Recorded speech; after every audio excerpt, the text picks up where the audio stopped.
Assalamualaikum warahmatullahi wabarakatuh. Innal hamdalillah nahmaduhu wa nasta'inuhu wa nastaghfiruh wa na'udzu billahi min shururi anfusina wa min sayyiati a'malina. Man yahdihillahu fala mudilla lahu wa man yudlil fala hadiya lahu. Asyhadu an la ilaha illallah wahdahu la syarika lahu wa asyhadu anna Muhammadan abduhu wa rasuluhu. Amma ba'du, fa inna khairal kalami kalamullah wa khairal huda huda Muhammadin sallallahu alaihi wasallam wa syarral umuri muhdatsatuha wa kullu muhdatsatin bid'ah wa kullu bid'atin dalalah wa kullu dalalatin finnar. Alhamdulillah, pertama kita rafa'kan syukur kita kepada Allah Subhanahu wa taala yang menghidupkan kita, yang mengumpulkan kita dalam majlis ilmu, yang telah memberikan kita kekuatan, kesihatan, kelapangan masa untuk hadir dalam majlis ini. Dan yang paling penting ialah bahawa kita mengharapkan Allah berikan kita ilmu bermanfaat dan kekuatan untuk beramal dan istiqamah dengan amalan ilmu tersebut, dan kita mengharapkan agar Allah terima amalan kita dan memberatkan timbangan kita di akhirat kelak dan mempermudahkan kita menuju jalan ke syurga. Seperti mana yang Rasulullah sebutkan, man salaka tariqan yaltamasu fihi ilman sahhalallahu lahu bihi tariqan ilal jannah. Barang siapa yang berusaha untuk menuntut ilmu, maka Allah akan permudahkan baginya jalan ke syurga. Dan kita mengharapkan kita di antara orang-orang yang Allah akan permudahkan bagi kita jalan ke syurga. Amin ya rabbal alamin. Baik, kita masih lagi membicarakan di dalam surah Al-Mutaffifin, yakni surah yang membicarakan peringkat awal kita melihat berkaitan dengan ahli-ahli perniagaan.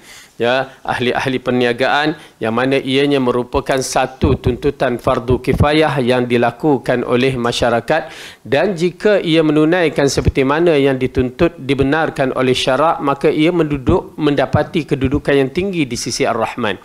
Oleh kerana itu, kita berusaha untuk mendapatkan ganjaran pahala yang besar dengan cara menuntut ilmu sampai mana yang kita mampu, dan kita melakukan amalan-amalan soleh yang berbentuk fardu kifayah ini untuk menambahkan siri amalan-amalan terbaik kita di sisi Allah.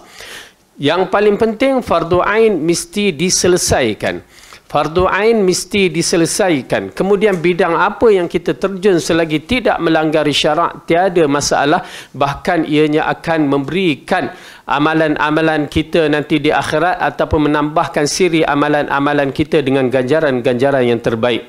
Oleh kerana itu, beramallah kita dan Allah akan menyaksikan amalan kita, dan kita mengharapkan amalan kita itu berada di atas jalan yang baik. Ya, baik.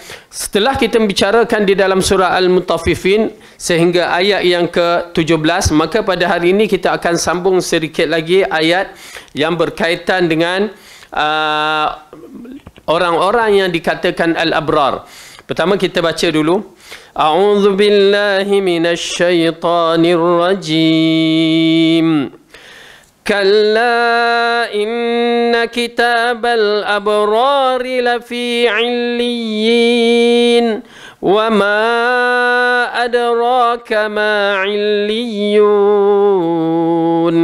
kitabun marqum yashhaduhul muqarrabun innal abrara lafi na'im 'alal araiki yanzurun ta'rifu fi wujuhihim nadratan na'im yusqawna min rahiqin makhtum khitamuhu misk wa fi dhalika falyatanafasil mutanafisun wa mizajuhu min tasnim aynan yashrabu bihal muqarrabun. Sekali-kali tidak, sesungguhnya kitab orang-orang yang berbakti itu tersimpan di dalam Illiyin. Tahukah kamu apakah Illiyin itu? Yaitu kitab yang tertulis, yang disaksikan oleh malaikat-malaikat yang didekatkan kepada Allah. Sesungguhnya orang yang berbakti itu benar-benar berada di dalam kenikmatan yang besar, yakni syurga. Mereka duduk di atas dipan-dipan sambil memandang. Kamu dapat mengetahui dari wajah mereka kesenangan hidup mereka yang penuh kenikmatan. Mereka diberikan minum dari khamar murni yang di tempatnya laknya adalah kasturi, dan untuk yang demikian itu hendaklah orang berlumba-lumba. Dan campuran khamar murni itu adalah dari tasnim, yaitu mata air yang minum daripadanya orang-orang yang didekatkan kepada Allah. Baik. Subhanallah. Pertama, ayat ini kita menyaksikan ianya berkaitan dengan golongan abrar, yang mana sebelum ini kita membicarakan golongan fujar. Okey. Jadi orang-orang abrar ini kita akan saksikan seperti mana yang ditafsirkan oleh Ibnu Katsir. Catatan dan balasan amal bagi orang-orang yang berbakti. Kalimah ini diistilahkan dalam bahasa Melayu orang yang melakukan kebaikan, berbakti, membuat perkara-perkara yang mendatangkan kebaikan kepada manusia. Allah berfirman, inna kitabal abrar, sesungguhnya catatan-catatan orang yang berbakti, dan mereka berbeza dengan orang-orang yang derhaka. Benar lafi illiyin, benar-benar di dalam illiyin, yakni tempat kembali mereka adalah illiyin, dan tempat ini berbeza dengan sijin. Okey. Jadi ayat yang diterangkan ini ada kaitan dengan ayat yang awal dahulu. Permulaan yang kita bacakan di dalam surah Al-Mutaffifin pada ayat yang awal, maka ayat ini berkaitan dengan innal abrara lafi illiyin. Ya, sesungguhnya orang yang berbakti. Okey. Dalam bab ini al-abrar ini dia tidak akan disempurnakan bila kita menyaksikan, bila disebutkan qad aflahal mu'minun, telah berjayalah atau beruntunglah, berjayalah orang-orang mukmin. Ya, dalam surah Al-Mu'minun, lepas tu diterangkan alladzina hum fi salatihim khashi'un. Ya, bukan itu yang menjadi asas bagi seseorang itu berjaya. Itu nombor dua. Yang pertama berjaya itu kalimah al-mu'minun. Orang itu mestilah beriman. Kalau dia tak beriman, khusyuk macam mana takkan jadi. Kalau beriman dalam ayat tu kita melihat beberapa susunan yang diberikan itu, dia tidak akan menjadi. Kerana syarat untuk mendapat syurga Allah atau mendapat kejayaan adalah iman yang betul. Oleh kerana itu masalah iman ini yang kita tekankan sampai kita mati. Kerana nak memastikan perjalanan kita berakidah dengan akidah yang betul. Bertauhid dengan tauhid yang betul. Berakidah seperti mana Rasulullah dan para sahabat. Rasulullah yang mendapat sumber wahyu itu yang menyampaikan kepada para sahabat. Kita nak ikut. Maka sifat abrar ini mestilah di antara sifatnya ialah syaratnya beriman kepada Allah dengan cara yang betul. Kalau kita tidak memenuhi ciri-ciri yang dibawakan akidah kita ataupun tauhid kita yang mengikut ciri yang Rasulullah SAW sebutkan, ya, maka abrar itu kita tak akan miliki. Ya. Kalimah abrar itu tidak akan dimiliki melainkan orang yang menganut akidah dia, mengikut akidah yang dibawa oleh ahli sunnah wal jamaah, mengikut cara Rasulullah. Ini amat penting. Kerana ramai yang dah mendakwakan diri mereka akidah ahli sunnah wal jamaah. Ya, aswajanya dengan apa lagi? Kalau waktu kami di Pakistan dulu, ya, ahli sunnah wal jamaah dipegang oleh golongan Bralwi. Nama tu, ya, ahli sunnah wal jamaah, orang lain dah tak boleh nak ambil dah. Ya, kerana apa? Bralwi yang pegang. Siapa dia Bralwi tu? Kalau kita pergi di Pakistan tu, kita akan melihat orang yang disebabkan kubah tu, kubah Masjidin Nabawi tu hijau, mereka lazimkan mereka memakai serban hijau. Oleh kerana itu pemakai pakaian serban hijau di sana adalah menyontohi golongan-golongan Bralwi. Bralwi mendakwa diri mereka adalah akidah ahli sunnah wal jamaah. Tetapi bila kita menyaksikan fahaman-fahaman mereka, na'udzubillah min dzalik, penyembah-penyembah kubur. Penyembah-penyembah kubur. Di sana ada satu kubur nama dia Abdullah Ghazi. Kubur tu berada di tepi pantai. Dikatakan orang beralui mengatakan kubur itulah yang menyebabkan tidak berlaku tsunami di sana. Boy. Ya. Auzubillah. Saya pergi. Pertama mula-mula sampai mereka tunjuk, kita naik ke atas tu. Ya, kita naik, waktu tu tidak ada pagar apa, saya menyaksikan orang-orang ya bersujud satu, lepas tu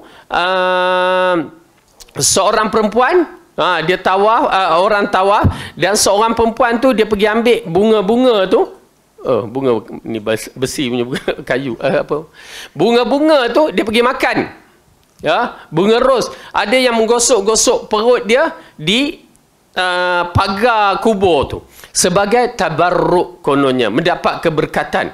Tu dia, kubur itu diagung oleh golongan-golongan beralui. Oleh kerana tu kalau kita menyaksikan cerita Hindustan, dah suruh-suruh pula ustaz ni, cerita Hindustan, di antara cerita-ceritanya menggambarkan kubur tu macam meriah, apa pemujaan, berdoa, ya, na'udzubillah, sebenarnya syirik. Itulah beralui. Ya, dia terkenal di sana. Kononnya ahli sunnah. Waktu tu universiti kita, Jamiah Bakar tu dekat dengan rumah-rumah orang beralui. Kita menyaksikan ada satu malam tu mereka berzikir sambil menari-nari. Orang lain tak boleh nak ambil kalimah ahli sunnah wal jamaah, melainkan mereka. Tetapi mereka menyembah kubur. Dalam kalimah yang ditulis, Ya Allah, Ya Rasulullah, kalau kita tulis, kita tak ada perasaan apa-apa. Tapi bagi mereka ada perasaan.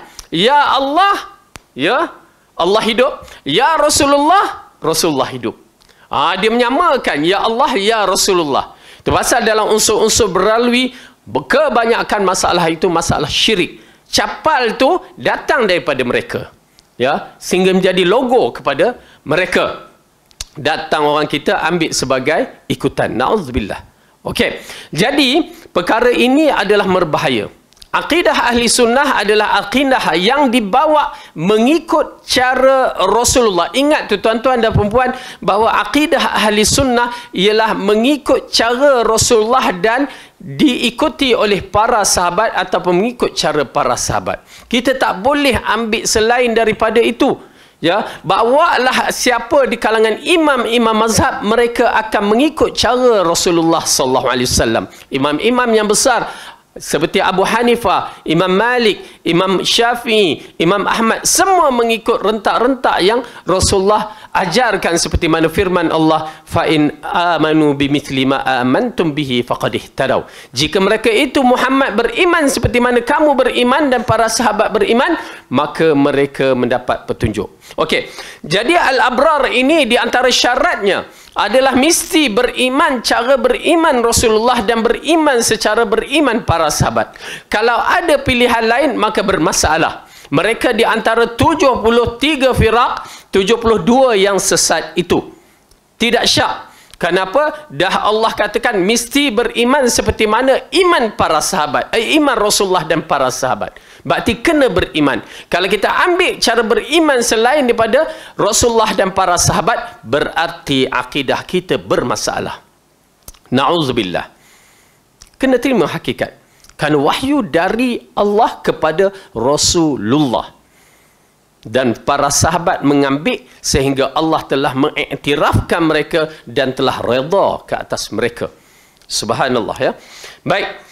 Jadi bila ada akidah yang betul ini, maka kalimah yang disebut kalla inna kitabal abrari lafi illiyin wa ma adraka ma illiyun kitabum marqum yashhaduhul muqarrabun. Sekali-kali tidak, sesungguhnya kitab orang yang berbakti itu tersimpan di dalam illiyin. Tahukah kamu apakah illiyin itu? Yaitu kitab yang tertulis, yang bertulis, yakni kita dah terangkan Marqum apa dia?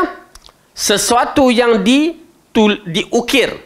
Ya, maksudnya kalau kita di muka bumi ini di sisi Ar-Rahman, kita dah kata kita tak mampu untuk membicarakan kerana ia termasuk persoalan ghaib. Kita hanya beriman dan kita faham marqum itu adalah satu tulisan yang ditulis dengan dengan ukiran.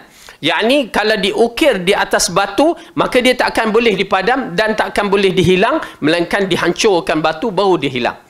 Di sisi Allah tidak ada siapa yang mampu melakukannya untuk menghilangkannya. Okey, itu pasal Ashabul Ukhdud, Ashabul Kahfi, apabila 300 tahun nama dia masih lagi berada di lauhah ataupun di batu yang tertulis nama-nama mereka, disebabkan ianya diukir. Oleh kerana itu ukiran-ukiran ini ya kedudukannya kuat sebenarnya. Okey, jadi dalam ayat ini kita masukkan kisah pada pelajaran yang lepas, kita telah menerangkan tentang kitab Sijin. Maka pada malam ini kita sambung balik pelajaran kita berkaitan dengan orang yang telah mati, baru je mati. Okey, yang kita telah membicarakan pada pelajaran yang lepas yang diriwayatkan oleh Bara Ibnu Azib berkaitan dengan hadis Rasulullah duduk di kuburan para sahabat yang baru meninggal, lalu para sahabat duduk di sekelilingnya menunggu apa yang Rasulullah nak lakukan.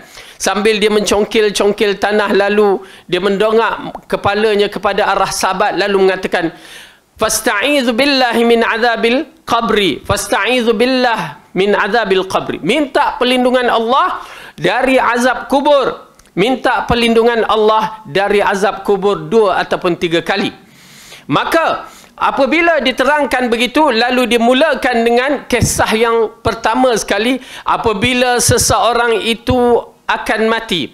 Kita telah bicarakan pada pelajaran yang lepas.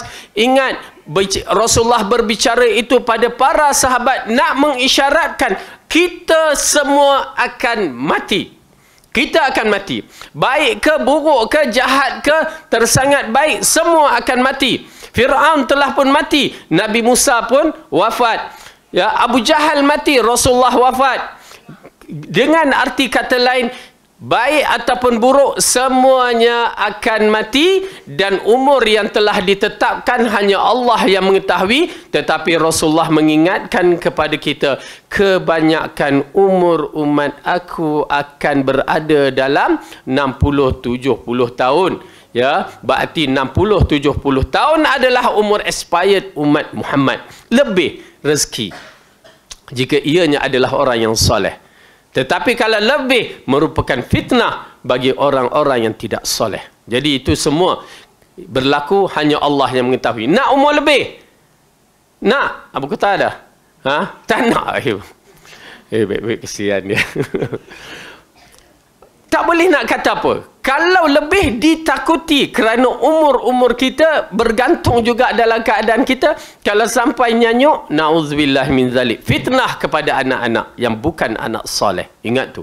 Ya, jadi fitnah. Pada hari ini kita kuat, anak-anak tak berani. Tetapi waktu kita dah menjadi nyanyuk, anak-anak memandang remeh kepada kita. Na'udzubillah. Ya, jadi berhati-hati. Baik. Apabila seseorang itu nak mati, ya, maka kita dah terangkan pada pelajaran yang lepas orang yang berdosa, yakni terutamanya orang yang kafir dalam keadaan yang menggerunkan.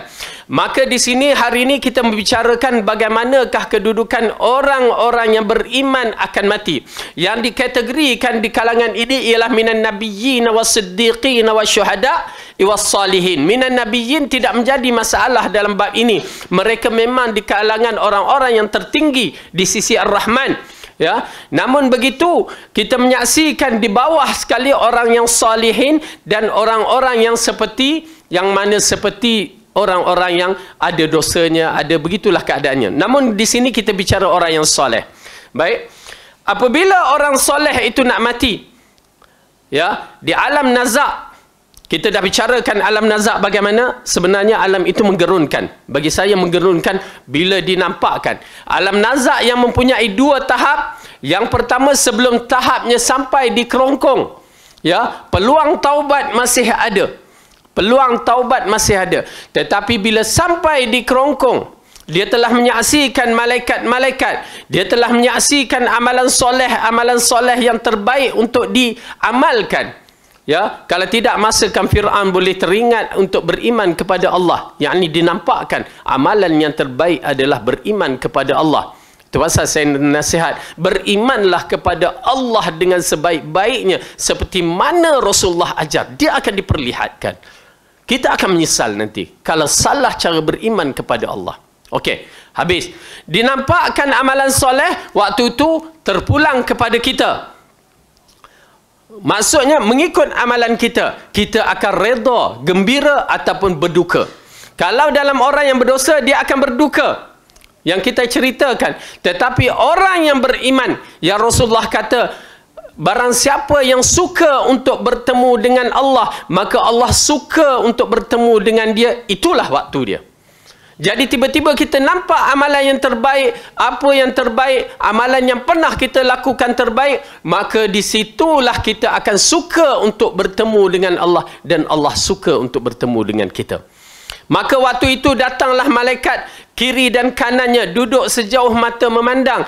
Orang yang kiri dan kanan tak nampak.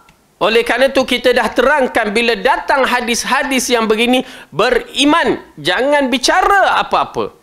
Beriman, kerana ianya persoalan ghaib yang tidak perlu untuk dibahaskan, melainkan beriman. Kerana alam ghaib memerlukan fakta, yakni dalil-dalil yang sahih, dan perlukan keimanan, bukan untuk macam mana. Tak, jangan dibicara. Kenapa? Dia dah berada di kiri kanan orang yang nazak ini, kita yang kiri kanan tak nampak. Cuma kita ditugaskan ialah untuk laqinu mautakum la ilaha illallah, talkinkan orang yang nak mati itu dengan ucapan la ilaha illallah. Itu dia. Ya, kerana apa? Man kana akhiru kalamihi la ilaha illallah dakhala al-jannah. Barang siapa yang akhir kalimah dalam ucapannya la ilaha illallah, maka dia adalah orang yang ada ruang untuk masuk syurga, yang ni berpeluang untuk masuk syurga. Tuan-tuan dan perempuan, kalimah itu nampaknya senang, ya, nampaknya senang. Tetapi ingat yang saya dah katakan, waktu saya sakit dulu, habis amalan-amalan istiqamah pun kita terlepas. Itu sakit bukanlah sakit sangat, ya, bukanlah sakit sangat. Sedangkan maut ataupun nak mati itu adalah sakit yang terlalu dahsyat. Seperti mana yang Rasulullah kata, innal mauta la sakarat. Ya, sesungguhnya kematian itu sakitnya terlalu sangat. Bila sakit terlalu sangat, kita akan lupa apa yang istiqamah. Itu pasal kalimah la ilaha illallah pun mungkin terlupa. Ya, minta Allah sabatkan kita, minta Allah berikan kekuatan kita di akhir hayat kita dengan kalimah la ilaha illallah. Dan kalimah ini bukan disebabkan selalu ucapan, kita berucap lepas tu kita buat amalan syirik, bukan. Kita ucaplah banyak mana tetapi diikuti dengan amalan syirik, dia tidak akan mampu menyebutnya. Kalimah ini adalah kalimah yang disebutkan dari hati yang bersih dan amalan yang bersih, maka dia akan boleh mampu sebut. Ya, bila hati yang bersih, amalan yang bersih ini, dia akan membantu dalam siri sebutan kalimah la ilaha illallah.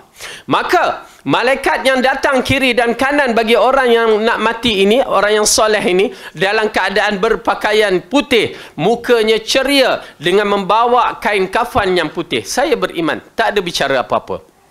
Kemudian apabila roh orang yang dah nak mati itu menyaksikan, itu pasal bila dia menyaksikan, dia jadi asyik dalam bab itu.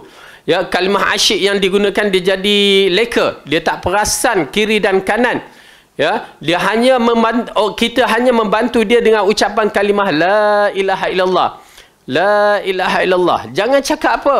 Mat, baca apa? Kan? La ilaha illallah. La ilaha illallah sampai tak nampak mulut dia agak bergerak. Okey, dah stop. Ya, stop. Jangan nak bersembang lah, kenapa kamu, walahai aku pun seram tengok kamu macam ni. Jangan. Itu bukan cara kita. Bila dah sebut la ilaha illallah, cukup.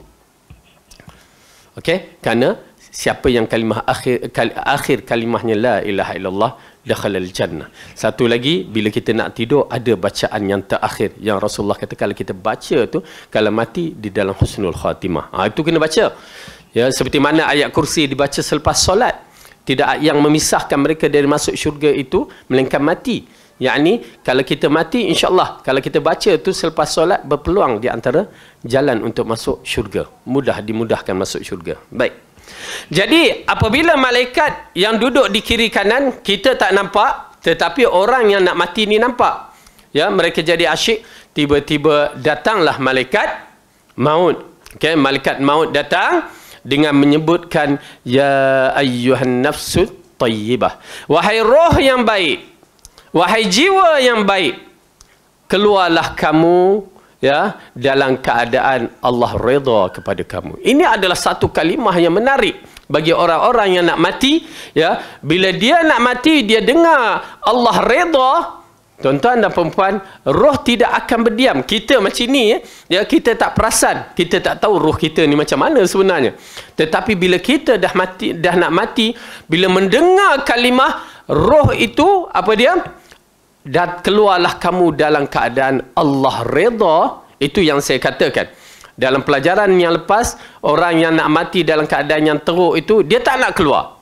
Malaikat datang lalu memukul depan dan belakangnya, paksa keluar. Kenapa? Timing di sisi Allah syak, tak boleh lambat, tak boleh cepat, mesti keluar. Okay? Tetapi bagi roh orang yang beriman, dia tak tunggu dah. Bila dia dengar sahaja, dia bersedia untuk dikeluarkan ataupun dia keluar sendiri. Subhanallah. Ya. Dan akhirnya bila masanya tiba, malaikat menyambut cabut nyawa dia dari atas, dari umbun-umbun. Ya, ini dia umbun. Dia bukan cabut ikut hidung ke telinga ke, tak. Dari umbun-umbun ataupun apa orang panggil umbun-umbun ni kan. Nasiyah ni. Dia ada anak rambut saya dah ke belakang, botak kan. Jadi dia kat situ. Okey, dia cabut. Maka bila cabut nyawa dia, ya, itu yang Rasulullah melihat Abu Salamah pada ketika itu dalam keadaan mata dia menegak ke atas.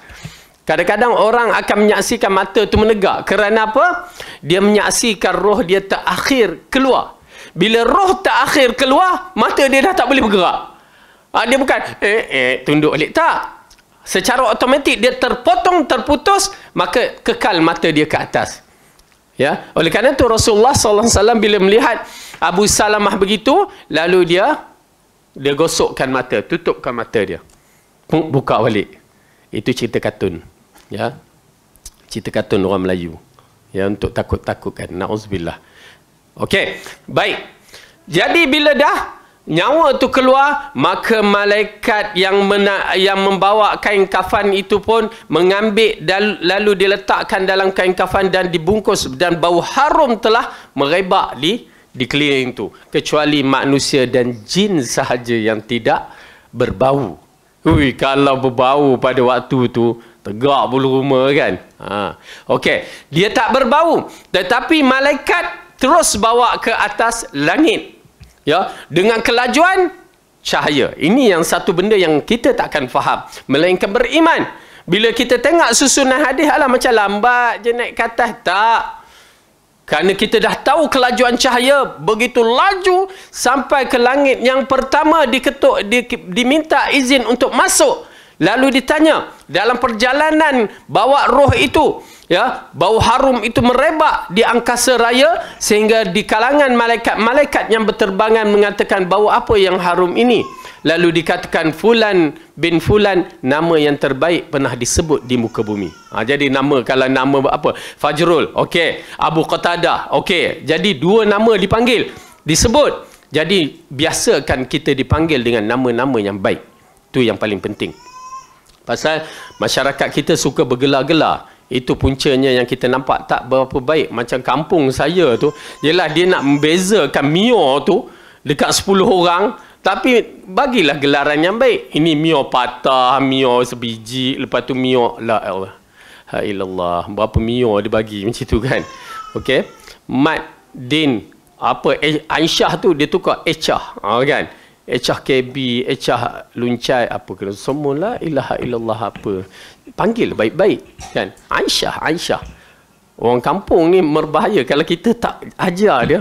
Saya ingat nama anak saya Aisyah. Dia pun panggil Aisyah kan. Saya kata tak boleh. Ya, isteri saya kata tak boleh. Panggil Aisyah. Kami namakan dia Aisyah. Isteri Rasulullah. Alhamdulillah kekal. Baik. Jaga. Mereka jaga nama. Kalau kita biar Aisyah lah dia. Ya. Okey. Baik. Jadi nama yang terbaik disebut di muka bumi. Lalu diminta izin pada pintu langit yang pertama. Yang mana kita tak tahu di mana pintu langit. Tetapi Rasulullah telah melepasinya. Okey, lalu diizinkan lalu sampai langit kedua sampai langit yang ketujuh, maka dipersembahkan kepada Allah Subhanahu Wa Taala. Lalu dikatakan kepada malaikat tersebut, inilah kalimah dia, ya. Tuliskan dia di dalam kitab Illiyin. Masukkan nama dia ini di dalam kitab Illiyin. Wa ma adraka ma Illiyin? Tahukah kamu apa dia kitab Illiyin itu? Kitabun marqum, kitab yang tertulis di khat di apa tadi, diukirkan. Yang paling menarik, yashhaduhul muqarrabun, yang disaksikan para malaikatnya rapat dengan Allah. Ini mengisyaratkan ada malaikat-malaikat yang terpilih yang rapat dengan Allah, terutamanya seperti Jibril. Itu malaikat yang paling rapat dengan Allah, ya, yang menguruskan wahyu. Jadi tulisan ini, nama mereka ini dicatatkan di dalam kitab Illiyin dan disaksikan oleh para malaikat. Yakni kalau kita ni disaksikan oleh orang-orang yang dipercayai, yang mempunyai kuasa, yang mempunyai kehebatan dia tersendiri. Jadi tinggi nilai dia. Kecuali, ada pula kecuali di kalangan orang yang beriman, yang tidak melepasi walaupun satu langit. Tuan-tuan dan perempuan, ini yang menakutkan sebenarnya. Ini yang kita kena berhati-hati. Jangan bicara orang lain, kita yang berhati-hati. Kerana apa? Bila kita tidak melepasi langit yang pertama sampai ketujuh itu, bagi saya tidak akan bicara hadis sahih. Saya beriman. Nak fikir memang tak boleh berfikir. Tapi beriman boleh menyebabkan kita berfikir dengan baik. Okey? Di mana langit yang pertama ini, orang beriman ini tak lepas. Siapakah orang itu? Menjadi satu persoalan. Adakah dia di kalangan orang munafik? Tak. Adakah dia di kalangan orang fasik, orang kafir? Tak. Tetapi dia orang yang beriman. Cuma dia menghadapi satu masalah. Apa dia? Masalah hutang. Okey, di sinilah kedudukan orang yang berhutang, ya, amat berat di sisi Allah. Mukaddimah kematian dia berhadapan dengan masalah-masalah.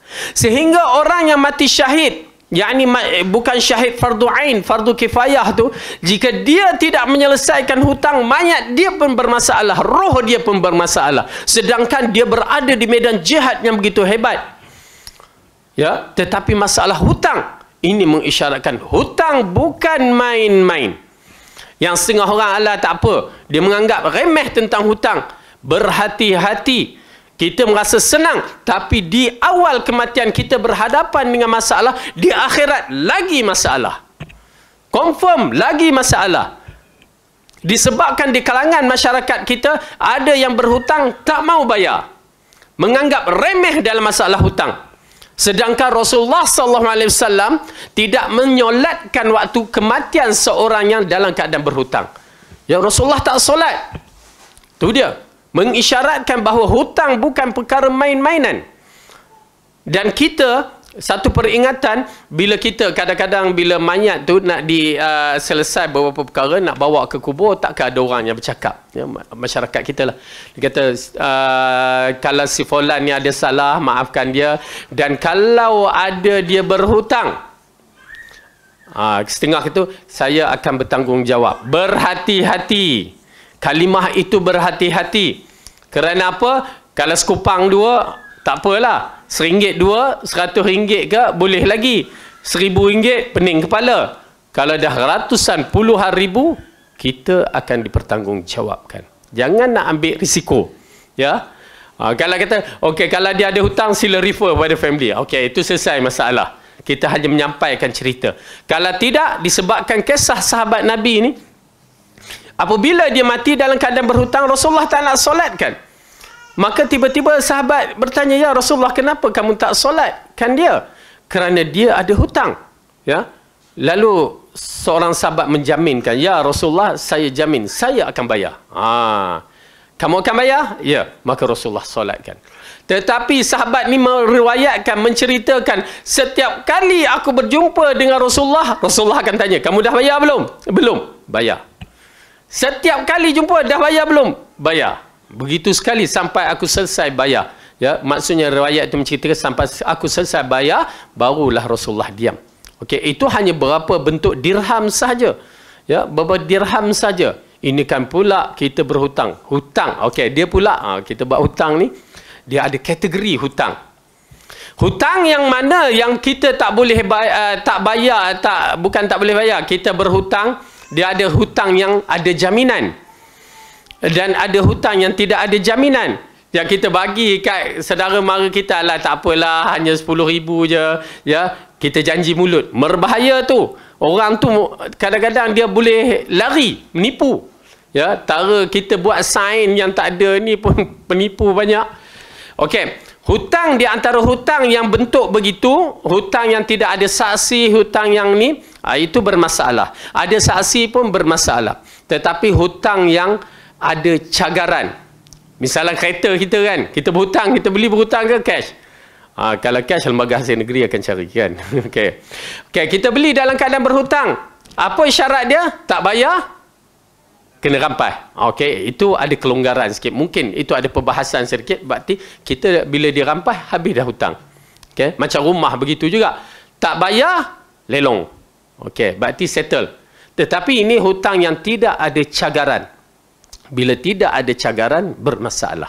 Di situlah akan menyekat seorang hamba daripada melepasi langit pertama. Walaupun dia orang mukmin, walaupun dia ustaz, walaupun dia tok guru, ya, dia tidak akan melepasi langit pertama. Na'udzubillah min zalik. Bila dah selesai, itu jangan kita bicara. Habis bila dia nak lepas, jangan kita bicara. Pertama, serah urusan itu kepada Allah. Sampai dia selesai, walaupun dah bertahun baru selesai, roh itu urusan Allah. Jangan kita masuk campur pula. Ya, kita pula nak sibuk bercerita. Okey, baik. Jadi apabila roh itu tidak melepasi, roh orang mukmin melepasi kecuali satu roh sahaja, yakni roh orang yang berhutang, maka dikatakan kembalikanlah roh itu ke bumi. Dah kita terangkan terus pada pelajaran yang lepas. Kemudian pada orang yang kafir, orang yang berdosa ini kita dah ceritakan soalan bocor, ya, di dalam kubur. Apa dia? Soalan dia, man rabbuka, man nabiyuka, atau man hadzal rajul, dan yang ketiga, ma dinuka. Itu yang disebutkan usul salasa, ya, usul 3 perkara yang akan ditanya di dalam kubur. Alhamdulillah, soalan bocor. Oh, excited. Ya, orang SPM kalau soalan bocor, memang confirm dapat jawab. Ya. Tuan-tuan dan perempuan, di akhirat bukan begitu. Di alam roh bukan begitu. Alam roh, ya, kita tidak mampu menjawab. Kerana bukan lidah kita dan otak kita yang menjawab.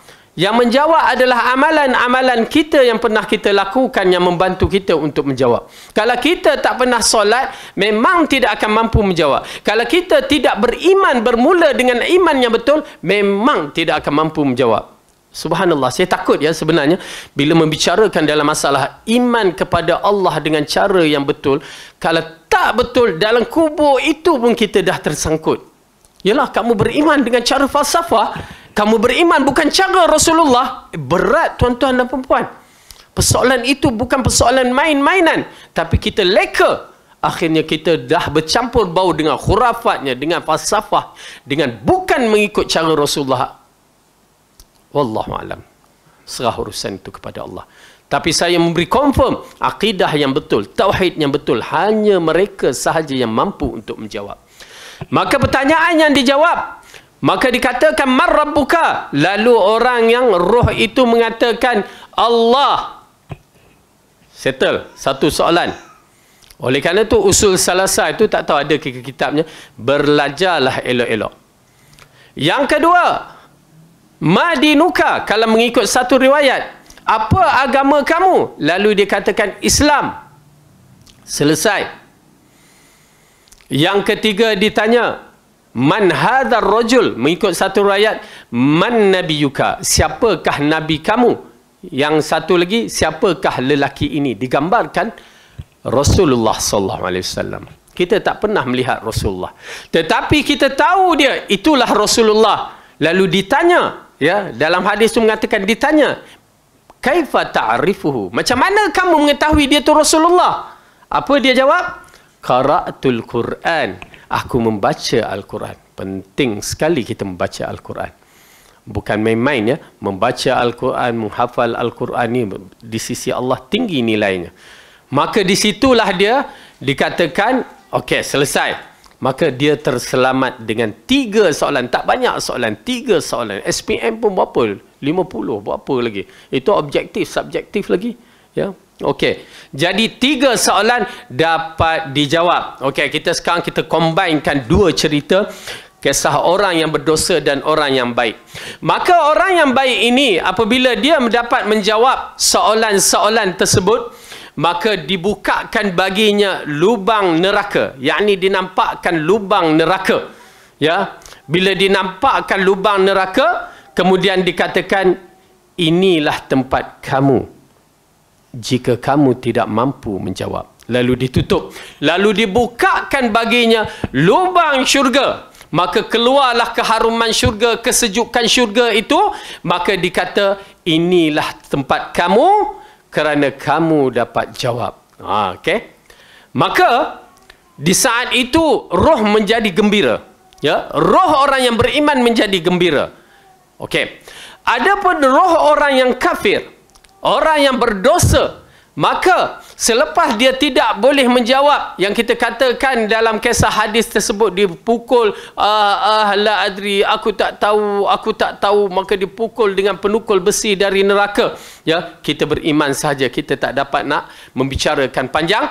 Maka selepas dipukul, maka dinaikkan roh itu kembali dan dibuka pintu lubang syurga. Lalu dikatakan kepada mereka, ya, inilah tempat kamu jika kamu dapat menjawab. Lalu ditutup, maka dibuka lubang neraka.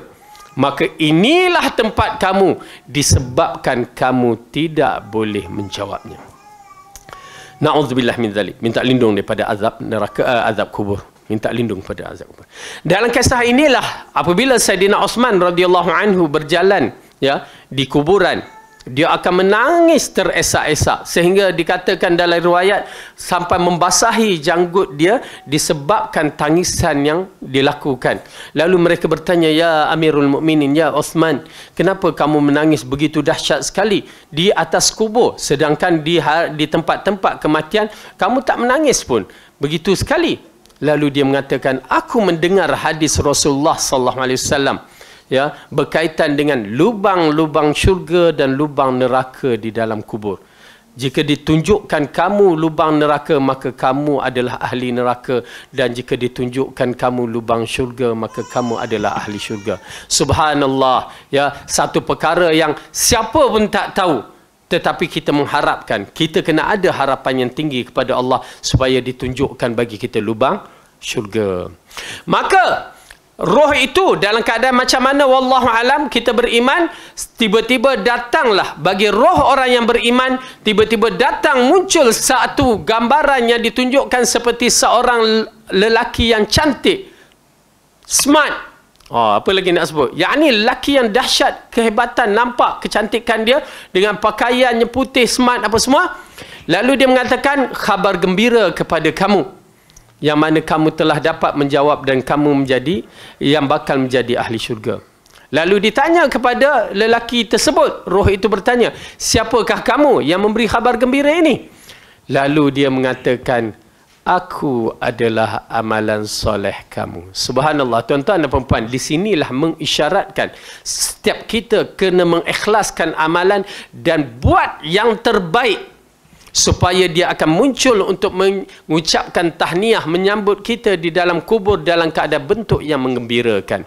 Maka lelaki ini mengatakan, ya Allah, percepatkanlah kiamat supaya aku dapat kembali kepada keluargaku dan hartaku. Okey, cepat kembali kepada keluargaku dan hartaku. Keluarga mana? Keluarga kat atas bumi ni ke? Bukan. Ya, keluarga atas bumi tak larat dah. Ya, macam-macam perangai dia buat. Suruh masak pun malas, suruh sidai kain malas, aku pening kepala.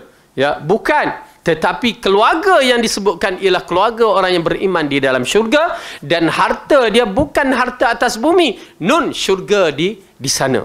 Itu dia. Ya. Maka akhirnya direhatkan dia dalam keadaan yang cukup menarik, yang dikatakan setengah seperti tidur baby ke tidur pengantin. Ya, pengantin. Entah. Kan. Baik, ala kulli hal. Ya, mereka akan beristirahat. Rehat dalam keadaan wallahu alam. Agak menarik ya, disebabkan saya agak tertarik dalam bab ini apabila seorang itu bila tidur dia tidak rasa apa-apa, ya, dia rasa selesa. Dia rasa kejap tidur tu. Macam saya baru ni operate kan, dia pensan kan. Pensan 2 jam. Tapi rasa alah baru berapa minit aku tidur ni. Rasa selesa sangat-sangat. Rupanya kena apa? Gas tidur tu bagus juga ya. Dapat tidur macam tu. Baik. Tetapi orang-orang yang berdosa, apabila selesai dia disoal jawab itu, maka datanglah satu bentuk lelaki yang hodoh mukanya, menggerunkan dengan bau busuk pakaiannya yang tak elok. Lalu dikatakan, ingat kalimah yang Rasulullah sebut, khabar gembira bagi kamu. Ya. Dia dah kena seksa, kena berbagai, tiba-tiba datang orang ni kata khabar gembira. Apa arti itu? Ya, Perli. Lalu si roh ini mengatakan, siapa kamu yang dalam keadaan yang buruk ini dan mengucapkan menyakitkan hatiku, ya, menyakitkan diriku ini. Lalu dia mengatakan, aku adalah amalan jahat kamu di muka bumi. Bermula daripada syirik, tidak beriman mengikut cara Rasulullah, maka yang lain-lain pun bercampur. Akhirnya dia mengatakan, ya Allah, jangan dirikan kiamat. Kenapa? Dia tahu dah perjalanan seterusnya. Lalu melalui hadis-hadis dan ayat-ayat Al-Quran ada menceritakan bagaimana orang-orang yang berdosa ini, seperti yang disebutkan dalam hadis apabila Rasulullah melalui kubur, dia katakan 2 orang ini diseksa. Ya, tidaklah diseksa melainkan dia menyangkakan benda itu ringan. Pertama, kencing yang tidak dijaganya. Yang kedua, namimah yang mengadu domba, yang mengumpat mengadu domba, maka diseksa. Dan Rasulullah cuba meringankan. Dan diceritakan juga dalam hadis bagaimana kafir-kafir jahiliyah yang diseksa. Dan yang menarik sekali, Al-Quran menceritakan bagaimana Fir'aun diseksa sampai hari kiamat. Ini orang-orang yang diseksa. Ada pun orang yang beriman, dia beberapa kategori. Di antaranya para syuhada. Para syuhada kita tak mampu untuk membicarakan kedudukannya penuh dengan nikmat. Ya, dan para nabi yang diceritakan roh-roh para nabi dalam peristiwa Isra' Mi'raj, yang masih lagi dalam keadaan memuji Allah di alam sana dalam keadaan nikmat. Sebenarnya berzikir memuji Allah dalam keadaan nikmat mereka. Bagaimana kita tak akan faham. Hanya mampu untuk beriman. Okey? Dan begitu juga para yang terpilih ini, bagaimana kedudukannya, mereka itu dalam keadaan selesa. Ya, bagaimana wallahu alam, hanya kita berdoakan bagi ibu dan ayah kita, Allah maghfir lahum warhamhum wa'afihim wa'fu anhum. Okey. Baik, inilah di antara gambaran yang dicerita sedikit sebanyak di perjalanan alam roh yang tuan-tuan dan perempuan kita akan mengembara di alam tersebut dalam keadaan wallahu alam siapa yang akan berjaya. Ya. Dan satu lagi, bila kita berada di alam roh, jangan samakan kita berada di alam dunia.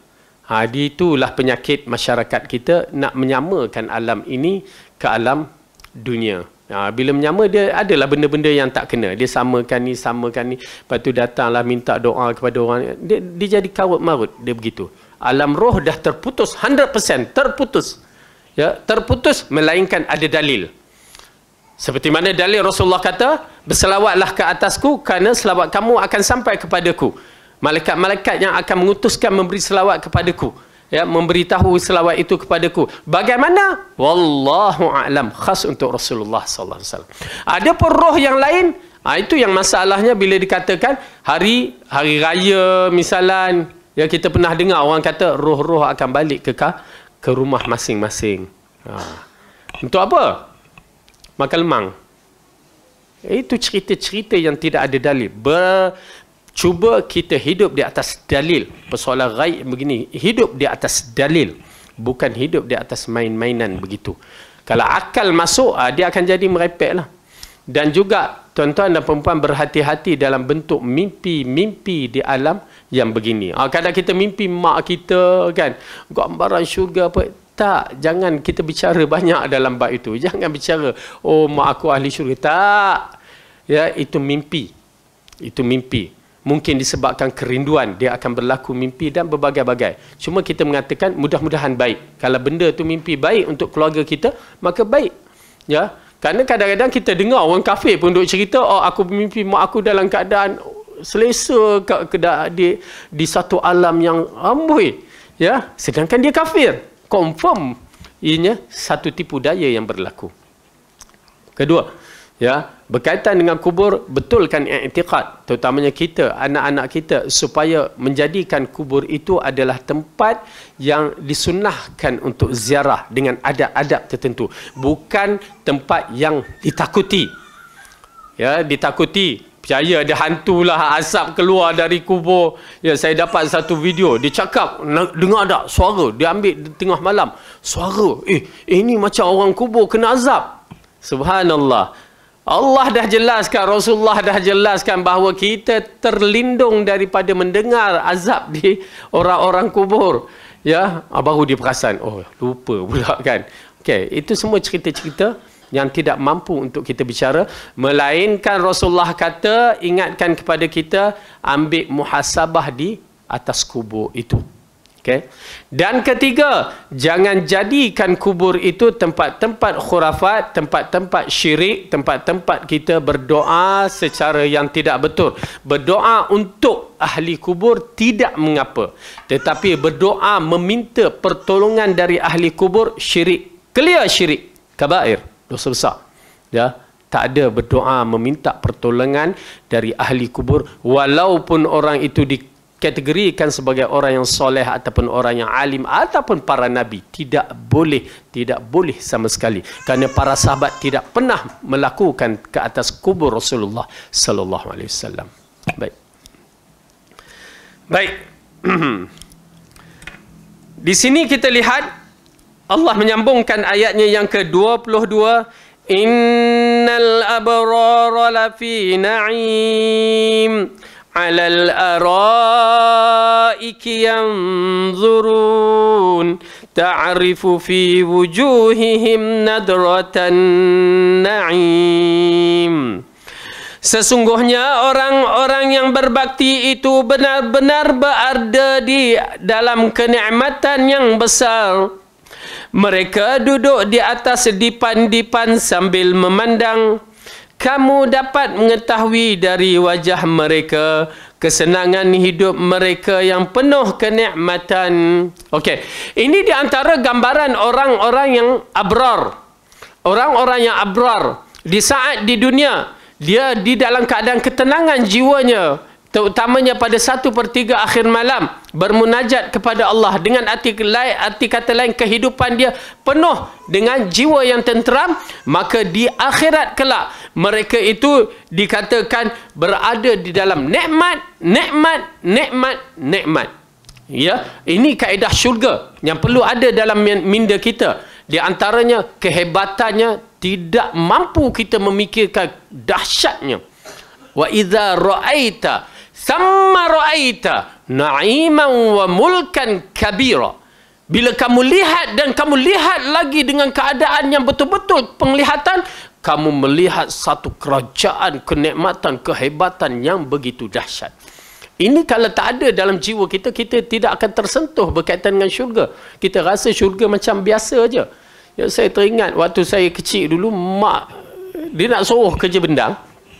Melalui satu hadis tu kata, ya, kamu suka dalam hadis tu seolah-olah orang tu menanam, dia tumbuh, potong, lalu tumbuh lagi, potong, nak mengisyaratkan kebajikan itu berterusan. Datang mak kita tafsir, nanti kamu di syurga nanti macam itu juga, ya, macam kerja bendang ni. Ya, tanam padi potong, tanam padi potong. Dalam hati, ya Allah tak syoknya. Pasal kita tak suka kan. Buat kerja sawah tu, miang. Tapi Alhamdulillah, nasib baik dalam tu dia hantar kita untuk belajar agama je yang betul, maka di sana kita faham. Ya, bahawa kenikmatan kerajaan yang begitu dahsyat, ya, mereka duduk di dalam nikmat. Tidak ada yang tak nikmat, semua nikmat. Dari pandangan, pendengaran, mulut, ya, penglihatan, segala-galanya nikmat. Oleh kerana itu, ini di antara perkara yang agak sukar untuk difahami, melainkan beriman. Okey. Allah mengatakan sesungguhnya orang-orang yang berbakti itu benar-benar berada dalam kenikmatan yang besar, yakni syurga. Orang yang berbakti itu mendapat nikmat yang besar, itu mengikut peringkat-peringkat syurga. Syurga yang tertinggi adalah syurga Firdaus. Kita diarahkan untuk minta syurga Firdaus. Jangan minta, ya Allah masukkan aku dalam syurga, jadilah. Mana-mana syurga, jadilah. Itu bukan kaedah kita meminta syurga. Rasulullah berbicara dengan para sahabat waktu itu, petani, pengembala kambing, peniaga, semuanya ada. Rasulullah kata, bila kamu nak meminta syurga, wa idza sa'altumul jannah fas'alul firdaus. Bila kamu minta syurga, mintalah syurga Firdaus. Yang mana ianya merupakan syurga yang tinggi. Walaupun kita rasa aku tak layak, aku tak layak. Siapa yang meletakkan? Bukan kita. Allah yang meletakkan kita layak ataupun tak. Cuma kita merentasi jalan yang betul. Saya ingatkan terutamanya bagi kita yang berada di akhir zaman ini, fitnah akidah, fitnah agama terlalu besar. Istiqamah dan berpegang teguh. Kerana ini adalah satu peluang untuk kita membuktikan bahawa kita pengikut setia Rasulullah sallallahu alaihi wasallam dalam semua hal. Insya-Allah Allah akan bantu kita. Okey. Baik. Innal abrara lafi na'im 'alal araiki yanzurun. Nak menceritakan mereka duduk di atas dipan-dipan yang kita tak dapat nak gambarkan, tetapi kita boleh faham bahawa duduk di atas dalam keadaan muttaqi. Dalam riwayat yang lain atau dalam ayat yang lain disebutkan muttaqi, yakni kedudukan raja di zaman dahulu. Kita kalau tengok cerita klasik kan, raja tu dia sambil baring makan anggur dikipas oleh dayang, macam itu muttaqi. Ya, tak payah nak buat demonstrasi sini kan. Okey. Jadi begitu, selesa, ya, dikipas oleh dayang-dayang. Okey, muttaqi, di atas dipan-dipan sambil memandang-mandang. Ya, kemuncak pandangan yang begitu menarik. Mereka menyaksikan semua menarik sehingga kan kanak-kanak yang disebutkan al-wildan seperti permata-permata. Begitu menarik. Bagaimana saya tak dapat nak bayangkan, tetapi saya beriman dengan kehebatan itu. Dan kemuncak kenikmatan yang bakal kita lihat adalah lihat wajah Allah, dan mudah-mudahan Allah berikan kepada kita. Kemudian Allah mengatakan, ta'rifu fi wujuhihim nadratan na'im. Kamu dapat mengetahui dari wajah mereka kesenangan hidup mereka yang penuh kenikmatan. Ya, daripada wajah itulah kita mengenali orang tu dapat best ataupun tidak, seronok ataupun tidak. Walaupun dia, yalah, bila disebut ahli syurga, muka dia dah lain dah. Kita kat sini muka toya je kan, tak semat pun kadang-kadang. Bukan muka Nabi Yusuf, ya. Kita muka begini, tapi ingat, bila kita menjadi ahli syurga, dia berubah 100%, ya. Itu yang saya katakan bahawa wanita-wanita salihah mengalahkan para bidadari, ya. Orang-orang beriman mengalah para bidadara. Mana ada bidadara, ya. Okey. Jadi dia menjadi cantik, secantik-cantiknya seperti mana Abuna Adam, yakni bapa kita Adam. Dan mudah-mudahan Allah berikan kita syurga semua. Amin ya rabbal alamin. Allah ampunkan dosa kita. Allah jadikan kita hamba-hamba yang terpilih di kalangan orang yang abrar. Jadi cukup sampai di sini. Wallahu a'lam bisawab. Yang baik itu datang daripada Allah. Salah silap dari saya sendiri. Dan Masya Allah, terima kasih sahabat kita dari Senawang datang, ya, jemaah haji, ya, Masya Allah datang dari jauh. Mudah-mudahan Allah berikan kebaikan kita kepadanya dan kepada kita semua. Amin ya rabbal alamin. Aqulu qawli hadza wa astaghfirullahu li wa lakum. Wassalamualaikum warahmatullahi wabarakatuh. Subhanakallahumma bihamdika asyhadu an la ilaha